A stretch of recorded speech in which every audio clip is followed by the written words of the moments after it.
জি, আপনারা জানেন আজকে জুলাই সনদ ঘোষণা হবে, স্বাক্ষর হবে। তো আসলে আমরা গত ১.৫ বছর যাবতীয় চেষ্টা করতেছি বিভিন্নভাবে বা শান্তিপূর্ণভাবে বলতে পারেন, এবং আমরা এতদিন যাবতীয় অপেক্ষা করছি। এখানে দেখেন অনেক স্টুডেন্ট, অনেক আহত, বিভিন্ন ধরনের শ্রেণী পেশার মানুষ আহত হয়েছে।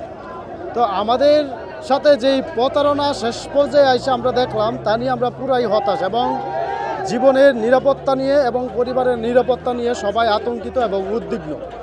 আমাদের দাবি হচ্ছে এখানে যে সনদ হবে, এই সনদ আমাদেরকে কোনো স্থান দেওয়া হয় নাই। আপনি দেখুন, এত বড় একটা আন্দোলন হয়ে গেল, ১.৫ বছর হয়ে গেল আমরা অপেক্ষায় যে আমাদের সরকার কোনো না কোনো একটা ব্যবস্থায় রাখবে, মানে আমাদের নিরাপত্তার যে ব্যাপারটা এগুলা তারা দেখবে। সরকার, অন্তর্বর্তীকালীন সরকার, সরকার ১.৫ বছরের ভিতরে তো তারা অনেক কিছু করার কথা, কিন্তু আমরা আশানুরূপ ফল তাদের কাছ থেকে পাই নাই কোনোটাই। এখন সর্বশেষ যেটা হচ্ছে আমাদের সংবিধানে আমাদের জুলাই সনদ স্বীকৃতি দেওয়া, অর্থাৎ আমাদেরকে স্বীকৃতি দেওয়া জুলাই শহীদ এবং আহতদেরকে। তো সেটা কিন্তু শেষ পর্যায়ে এসে আমাদেরকে হতাশাগ্রস্ত করছে, যা আমাদের নিরাপত্তা নিয়ে শঙ্কিত। আমাদের কর্মসূচি এখন এই জায়গায় আমরা একটা অংশ এই জায়গায় আছে, আর একটা অংশ ভিতরে অবস্থান করতেছে।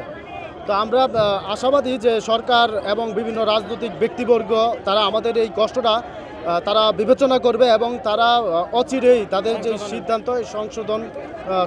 সিদ্ধান্ত থেকে সরে আসে সংশোধন, যেটা আমাদের দাবি জুলাই সনদ ঘোষণা সংশোধন এবং সনদে আইনি ভিত্তি দেওয়া, অর্থাৎ আমাদেরকে অন্তর্ভুক্ত করে শহীদদের অন্তর্ভুক্ত করে ঘোষণা দেওয়া, আর কি এটাই আমাদের হচ্ছে।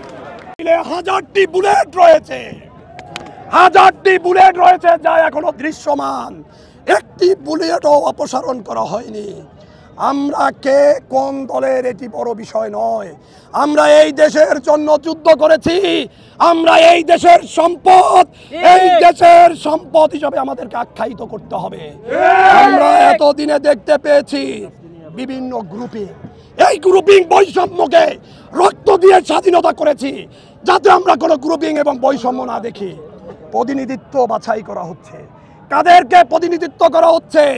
যাদের শরীরে কোনো আঘাতের চিহ্ন নেই। তারা কি কোনো আঘাতের চিহ্ন পাওয়া ব্যক্তিদের মর্ম বুঝবে? একজন ইঞ্জিনিয়ারের ভাষা বুঝে, একজন সাংবাদিক তার সাংবাদিকের ভাষা বুঝে, একজন পলিটিশিয়ান তার পলিটিশিয়ানের ভাষা বুঝে। আমরা যারা ২৪-এর গণঅভ্যুত্থানের যারা যোদ্ধা, আমরা যারা বুলেটের আঘাতপ্রাপ্ত হয়েছি, আমরা ওদের মর্ম বুঝি। অতএব এই যে প্রতিনিধিত্ব তৈরি করা হচ্ছে, এগুলো আর দেখতে চাই না। এই জন্য বলছি, ১ বছরে তারা আমাদের জন্য কিছু করেনি, সেভ এক্সিট ছাড়া তারা আমাদের জন্য কিছুই বয়ে আনতে পারেনি।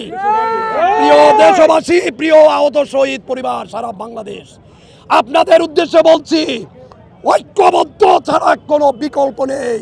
কোনো ষড়যন্ত্র কিন্তু সমাধান নয়। আসুন আমরা ঐক্যবদ্ধের মাধ্যমে আমাদের জীবনমান, রাষ্ট্রীয় স্বীকৃতি এবং ভাতা এবং পুনর্বাসন আমরা যেভাবে চাচ্ছি